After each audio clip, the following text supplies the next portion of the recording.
नमस्कार साथियों, स्वागत है आप सभी का हमारे YouTube चैनल में और हम उपस्थित हैं आपके लिए पर्यावरण विषय के इस महत्वपूर्ण वीडियो के साथ में।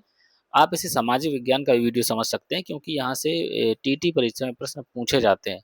तो चलिए साथियों, शुरू करते हैं आज का अपना ये वीडियो, जो कि टॉपिक है उत्तर प्रदेश में क्या परिवहन एवं संचार। क्या उत्तर प्रदेश में परिवहन एवं संचार बहुत ही इंपॉर्टेंट टॉपिक है। तो सबसे पहले अगर हम बात करें तो उत्तर प्रदेश में जो सर्वप्रथम राष्ट्रीयकृत परिवहन है वो कब 15 मई 1947 से प्रारंभ हुआ। ये आपको याद रखना है, कब से? 15 मई 1947 से प्रारंभ हुआ। और अगर सड़क परिवहन की बात करें तो 31 दिसंबर 2024 तक, ठीक है। केंद्रीय सड़क परिवहन एवं राज मंत्रालय के अनुसार उत्तर प्रदेश में राष्ट्रीय राजमार्गों की कुल लंबाई कितनी है? 12,123, ठीक है। राष्ट्रीय राजमार्गों की कुल लंबाई कितनी है साथियों? 12,123। और आगे अगर हम देखें, जो कि देश में कौन से स्थान पर आता है? दूसरे स्थान पर आता है, ठीक है। दूसरे स्थान पर आता है। तो ये आपको याद रखना है कि उत्तर प्रदेश किस स्थान पे आता है? दूसरे स्थान पर। भारत में राष्ट्रीय राजमार्गों की लंबाई के हिसाब से सबसे पहला स्थान किसका साथियों? महाराष्ट्र का। ये आपको याद रखना है, ठीक है ना। किसका है? महाराष्ट्र का है। और राजस्थान किस स्थान पर है? तीसरे स्थान पर। और हमारा जो उत्तर प्रदेश है वो किस स्थान पर है? दूसरे स्थान पर, ठीक है ना। तो ये आपको याद रखना है। आगे देखेंगे, भारत में राष्ट्रीय राजमार्गों की जो कुल लंबाई है वो राज्यों एवं केंद्र शासित प्रदेशों सहित कितनी? लगभग 1,40,937 किलोमीटर है। कितनी है? 1,40,937 किलोमीटर। तो ये आपको याद रखना है। और उत्तर प्रदेश से जो होकर गुजरने वाला सबसे लंबा राष्ट्रीय राजमार्ग है उसकी संख्या 19 है, जिसे हम पुराना हम क्या कहते थे? NH2। और ये क्या है? 19 हो गया इसका नाम, है ना। राष्ट्रीय राजमार्ग संख्या कितनी हो गई? 19। पहले कितनी थी? 2 थी। NH2 जिसे, जो दिल्ली से कोलकाता तक जाता है ना। अब इसके बाद देखेंगे कि सांख्यिकी डायरी उत्तर प्रदेश 2020 के अनुसार उत्तर प्रदेश में लोक निर्माण विभाग द्वारा अनुरक्षित मार्गों की कुल लंबाई कितनी है? 2,54,895 किलोमीटर, ठीक है। तो ये तो डाटा कुछ ऐसा नहीं है। जो इम्पोर्टेंट है, सबसे मेन चीज है, उत्तर प्रदेश गवर्नमेंट रोडवेज द्वारा सर्वप्रथम जो बसों का संचालन लखनऊ एवं बाराबंकी नगरों के मध्य किया गया था। और ये सबसे ज्यादा इम्पोर्टेंट है, उत्तर प्रदेश राज्य सड़क परिवहन निगम का जो गठन था वो 1 जून 1972 को किया गया था, ठीक है। उत्तर प्रदेश एक्सप्रेस बस सेवाओं का संचालन 1993 से प्रारंभ हुआ। उत्तर प्रदेश में राज्य सड़क परिवहन को 21 क्षेत्रों में बांटा गया है। उत्तर प्रदेश में सर्वप्रथम महानगर बस सेवा 6 जुलाई 1992 को शुरू हुई थी कानपुर में, ठीक है ना। लखनऊ योजना किससे संबंधित है? तो सड़कों के विकास से संबंधित है। ये आपको याद रखना है कि लखनऊ योजना किससे संबंधित है साथियों? सड़कों के विकास से। उत्तर दक्षिण और पूर्व पश्चिम गलियारा प्रदेश के झांसी जिले में एक दूसरे को काटते हैं, ठीक है ना। कहाँ काटते हैं? अगर ये उत्तर और दक्षिण की बात करें और इसके बाद पूर्व से पश्चिम की बात करें तो उत्तर प्रदेश का एक स्थान है झांसी। क्या है? झांसी।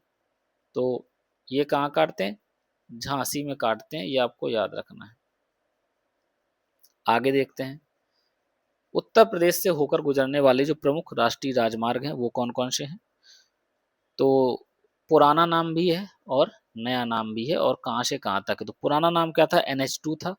जो नया नाम है NH19, NH19 दिल्ली आगरा कानपुर, वो दिल्ली मथुरा आगरा कानपुर प्रयागराज वाराणसी और कोलकाता, ठीक है ना।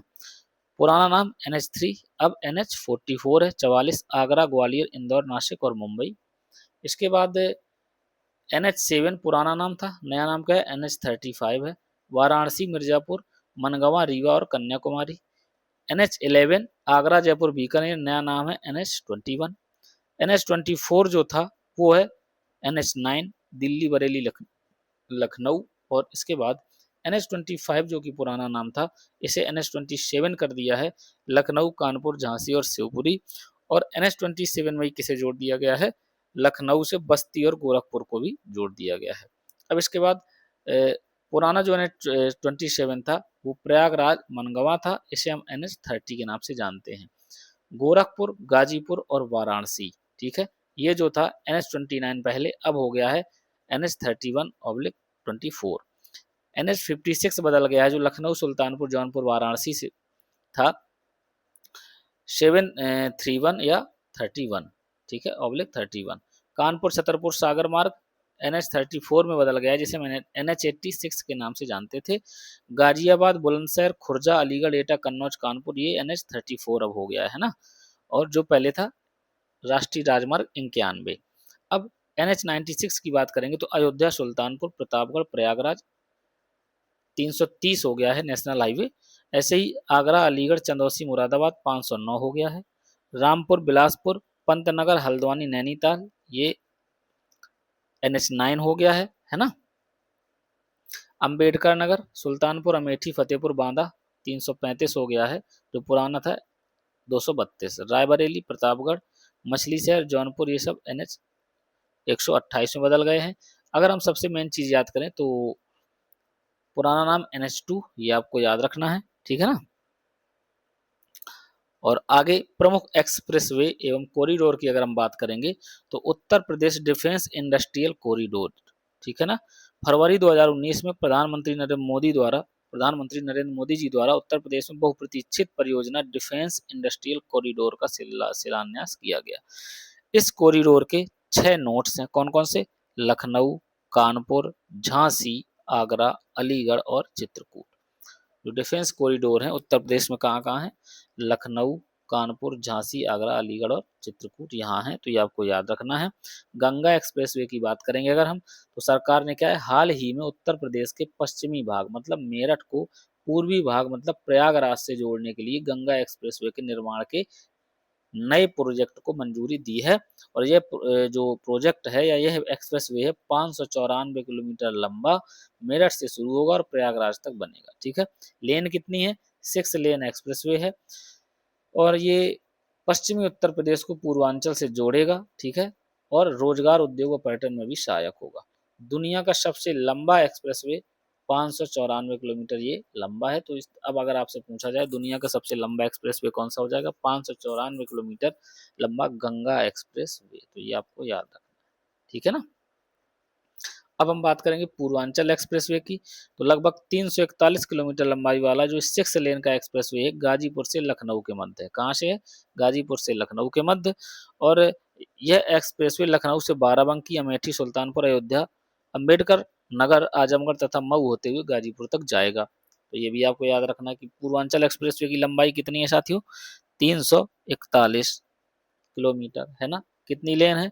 6 लेन है। गाजीपुर से लखनऊ के मध्य बन रहा है। ये चीजें आपको याद रखनी है।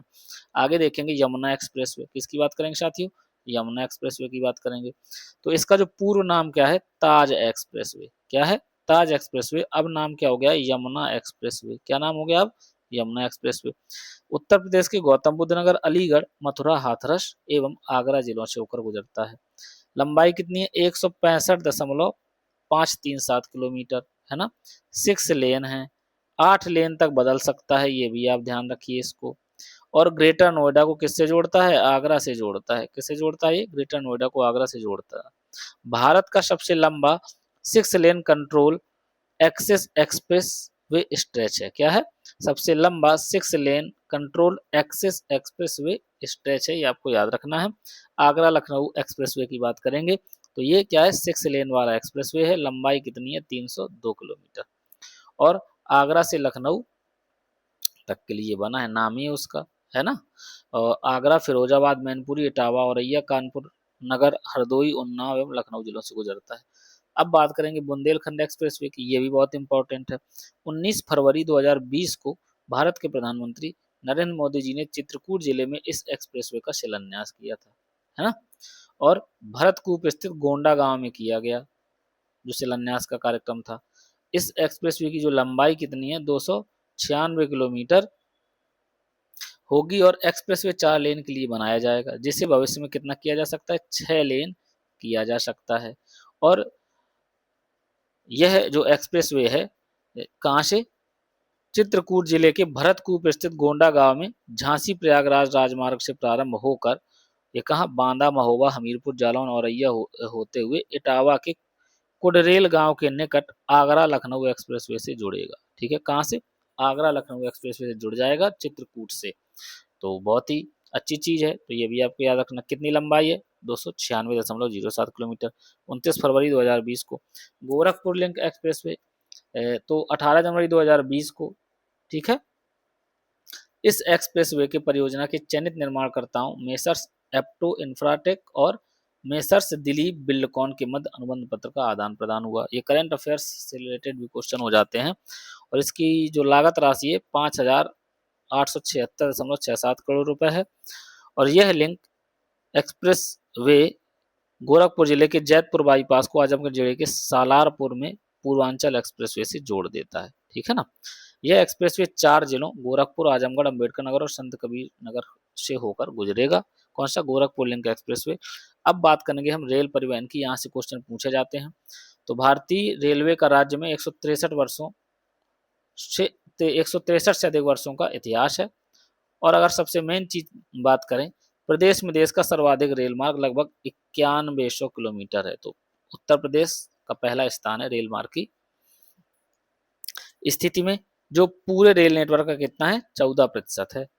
अब उत्तर मध्य रेलवे एनसीआर के साथ उत्तर रेलवे, उत्तर पूर्व रेलवे, पूर्व मध्य जोनल रेलवे, पूर्व मध्य जोनल रेलवे का जो मुख्यालय है ये सभी कहाँ है? उत्तर प्रदेश में है। अब भारतीय रेलवे ने उत्तर प्रदेश को राष्ट्र की पहली सेमी हाई स्पीड ट्रेन गतिमान एक्सप्रेस देकर गौरवान्वित भी किया है ना, जो शुरू में कहाँ चलती थी? आगरा और दिल्ली के बीच चलती थी। और सबसे पहले अगर इधर बात करें कि भारतीय रेल की पहली निजी रेलगाड़ी तेजस एक्सप्रेस का जो परिचालन है वो कहाँ? लखनऊ से दिल्ली के बीच हुआ था, ये आपको याद रखना है। प्रदेश में प्रथम रेलगाड़ी मार्च 1859 में प्रयागराज से कानपुर के बीच चलाई गई थी, ये भी आपको याद रखना है। ये प्रश्न बहुत ही ज्यादा इंपॉर्टेंट है। कौन सा? पहली रेलगाड़ी इलाहाबाद से कानपुर, अब प्रयागराज नाम हो गया है। उत्तर पूर्वी रेलवे का मुख्यालय कहाँ है? गोरखपुर में है। और उत्तर मध्य रेलवे का जो मुख्यालय वो कहाँ है? प्रयागराज में है। केंद्रीय रेल विद्युतीकरण संगठन कोर है ना का मुख्यालय प्रयागराज में स्थित है। उत्तर प्रदेश में कुल 9 रेल प्रभाग मतलब 9 डिवीजन है ना। डीजल इंजन बनाने का कारखाना कहाँ है? मडुआडीह वाराणसी में है। लालगंज रायबरेली में रेलवे के सवारी डिब्बों का निर्माण का कारखाना है। तो ये सब चीजें आपको याद रखनी है साथियों। क्या ये कारखाना है कहाँ कहाँ है? पंडित दीनदयाल उपाध्याय जंक्शन मुगल सराय में भारत का सर्वाधिक लंबा रेलवे यार्ड स्थित है।